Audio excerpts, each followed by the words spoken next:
What do you want to eat? Someone asks. And before you even think about it, the words are already out. I don't mind. Whatever's fine. Even when you know exactly what you want. Even when there's a clear answer sitting right there, unspoken. Someone offers help, and you wave it off. I'm okay. Don't worry about it.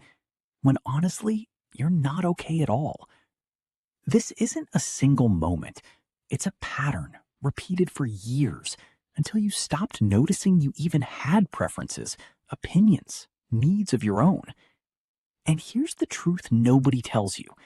This isn't being easygoing. It isn't being low maintenance. It's a survival pattern, built in childhood, reinforced every time your needs felt inconvenient to someone else.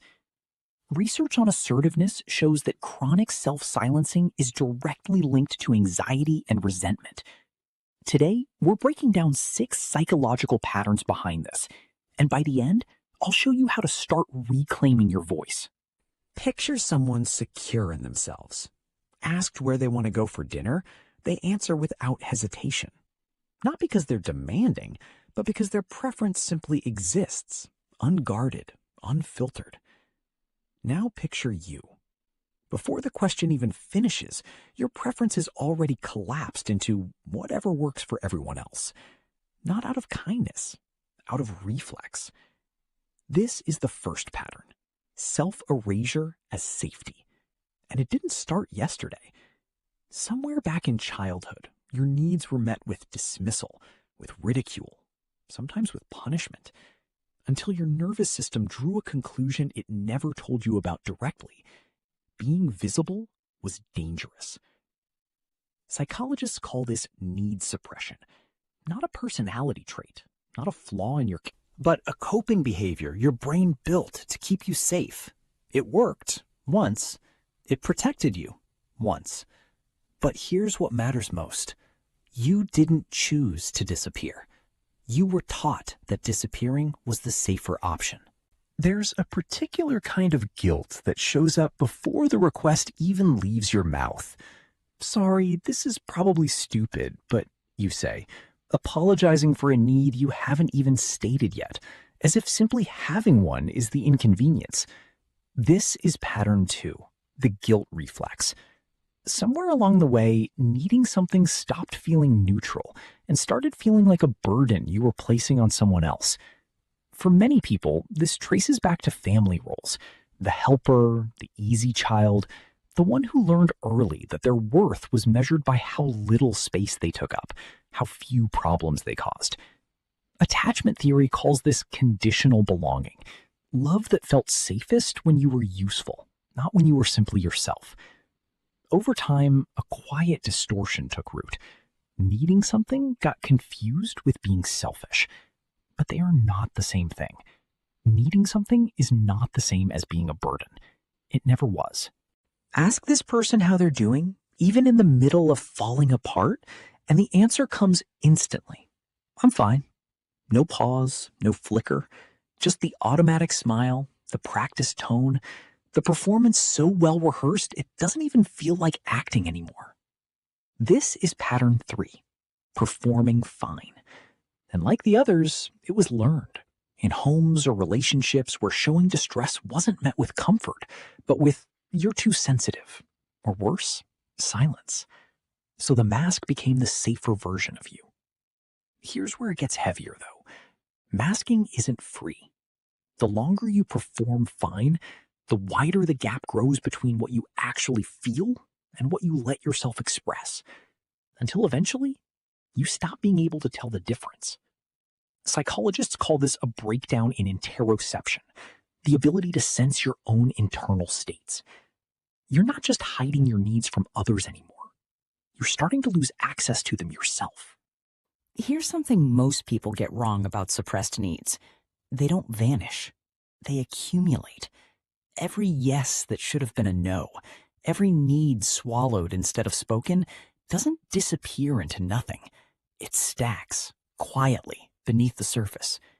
And then one day, something small happens. A dish left in the sink. A text left unread. And suddenly, you're not calm anymore.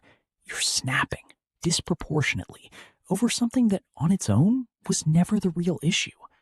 Afterward comes the familiar guilt. Why did I overreact like that? What's wrong with me? Nothing is wrong with you. This is pattern 4, resentment without a release valve. Your nervous system isn't malfunctioning, it's overflowing.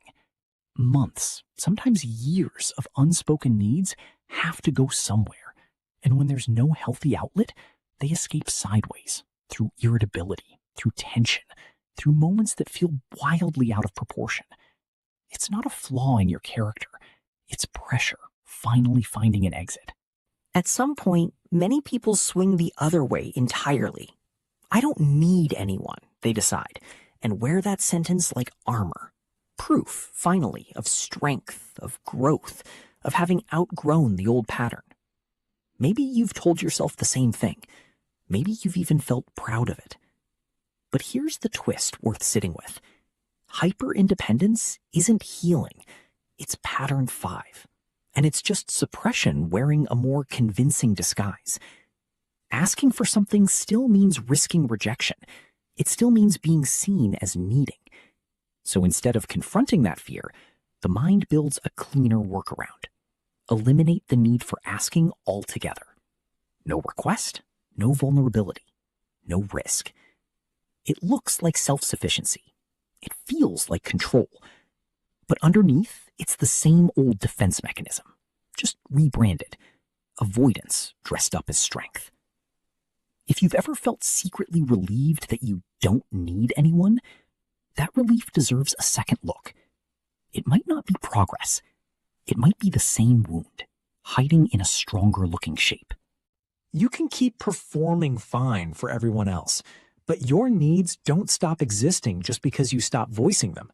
So here's where we turn things around. First, name it before you mute it.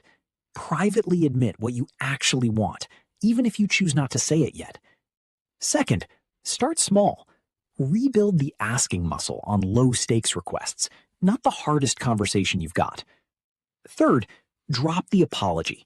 Try this instead. I'd prefer this, stated plainly. No preface, no guilt attached. Fourth, expect discomfort, not danger. That anxious flutter is old wiring firing, not present-day threat. Fifth, track your wins. Every time you spoke up and nothing fell apart, write it down. This took years to build. It won't undo in a week, and it doesn't need to. Progress beats perfection every time. So tell me, which of these 6 patterns hit closest to home? Drop it in the comments, hit subscribe, and I'll see you in the next one.